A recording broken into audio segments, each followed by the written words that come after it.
Nearly half of this country is drowning. A recent Redfin survey found that 48.7% of Americans, that's homeowners and renters, are struggling to make their monthly payments. Think about that. That's 1 in 2 people. They're skipping meals, working 2, maybe 3 jobs, and delaying medical care just to keep a roof over their heads.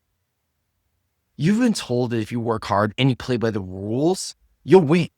But the rules were written by people who profit from your struggle. Today, I'm going to show you some of the math they don't want you to see.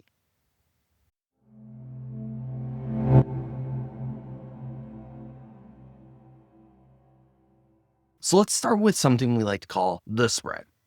And we'll use a bank as the easiest way to explain this. The bank is a middleman. It's not a vault, okay? And most big banks, they pay you next to nothing for your money. 0.1 or 0.01% of the money that you deposit into them. They call it safety because it's protected by FDIC. I like to call it cheap capital for them. Let me give you an example. Let's say you deposit $10,000 into a bank, and that's your emergency savings account, and they're going to pay you 0.01%. They would turn around, they take that money and they lend it out. Maybe it's somebody who has a credit card and they are paying 24% on that credit card interest rate, or maybe they went and lent it out to your neighbor who's buying a car and they're going to pay 8% interest. Think about that. Over the course of the year, they're going to pay you $1 or $2 for that $10,000 in interest.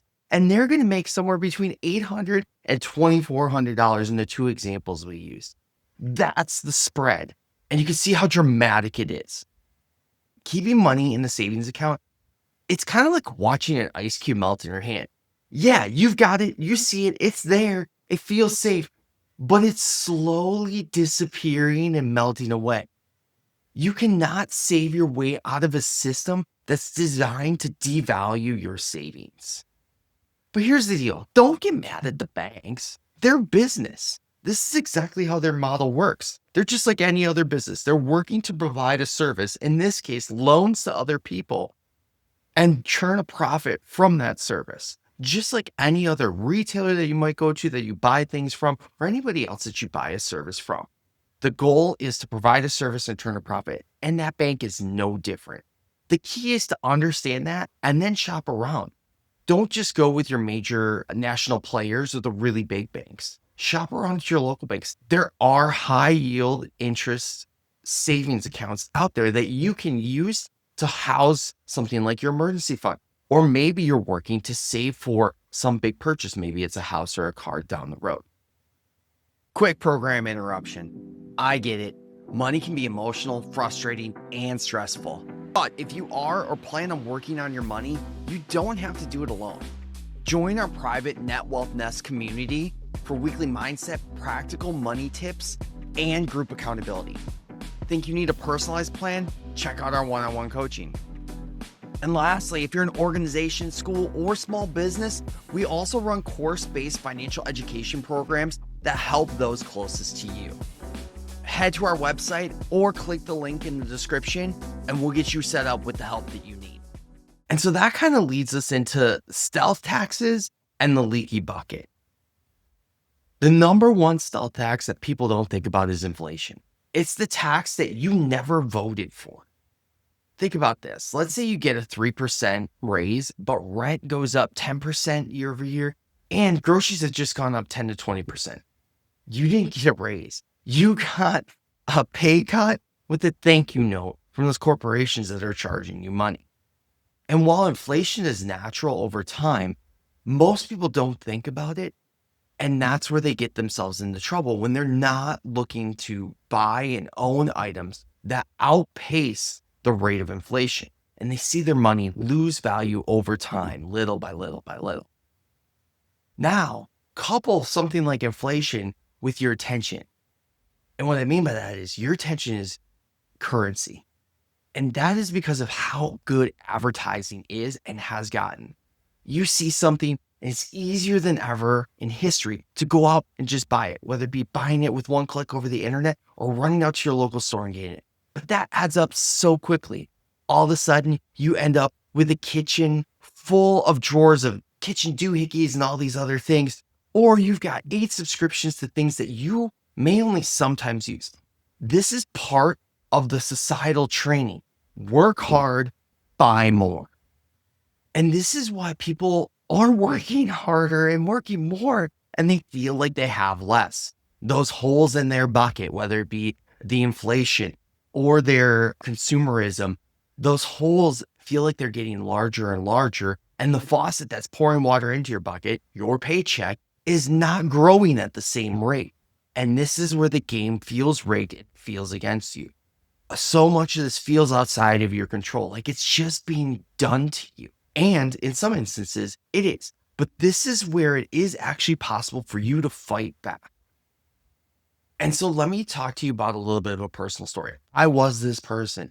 About 12 or 13 years ago, I was stuck in pretty massive credit card debt. I was working at a job that I felt okay about, but it wasn't something that really drove me or made me, jump out of bed and be ready to go. And I didn't own anything. I had a car, but I had a car payment, and really technically I owed the bank all that money yet. I was renting, which was fine for my situation, but I didn't own anything there. I didn't feel like I was investing a whole lot, or my net wealth was actually negative at that point because of all my debt. And I didn't have all the savings, and I didn't have an emergency savings account. I didn't have all these things. And as I looked at my job and was, kind of like, do I want to continue doing this? Am I happy with what I'm doing? I realized that I don't have a choice at that point. I had to keep that job. I had to continue to work and feed the consumerism addiction that I had at that point and all the money I was spending. I needed to change some things in my life. I needed to stop being a depositor in my financial life, and I needed to start being an owner in it. And so I worked really hard to do a lot of different things. And part of that was working both sides of the equation. I had to work on, how do I gain more income? How do I get more money being poured into my bucket?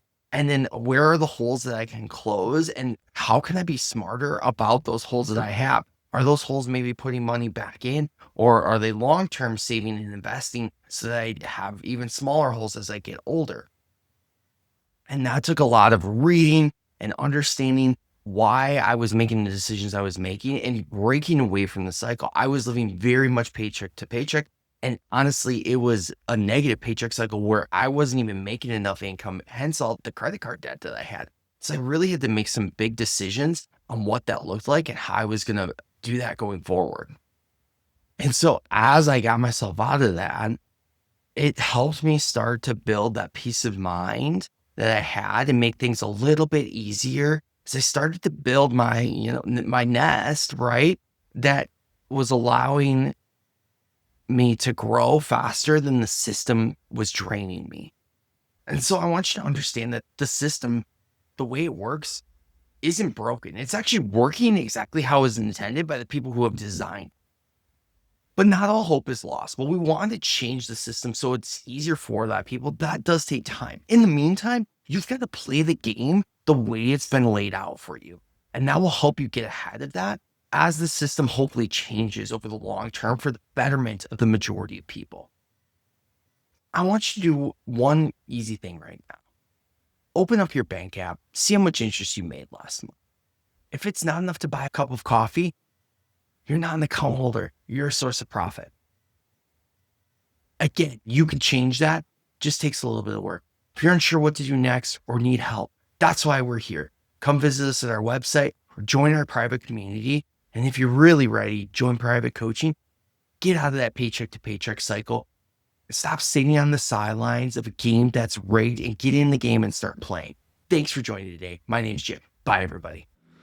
Net Wealth Nest LLC and Podcast is an educational platform committed to providing resources and information to empower individuals on their financial journey. Please note, we do not provide financial, tax, or investment advice. All financial decisions should be made in consultation with a qualified professional who understands your unique circumstances. Seeking personalized advice is a smart and necessary step before making any major financial commitments. Thanks so much for joining us today. If you found value in this episode, please like and subscribe to our YouTube channel, Net Wealth Nest, and leave us a review on your favorite podcast platform. We read every comment, and they help us improve and guide what topics we dive into next. And hey, if something you heard today resonated with you, don't keep it to yourself. Share it with a friend, a family member, a coworker, your barber, your barista, even a stranger in line. You never know who might need this message. Remember, building net wealth is a journey, but you don't have to do it alone. Stick with us, and together, let's grow your net wealth nest.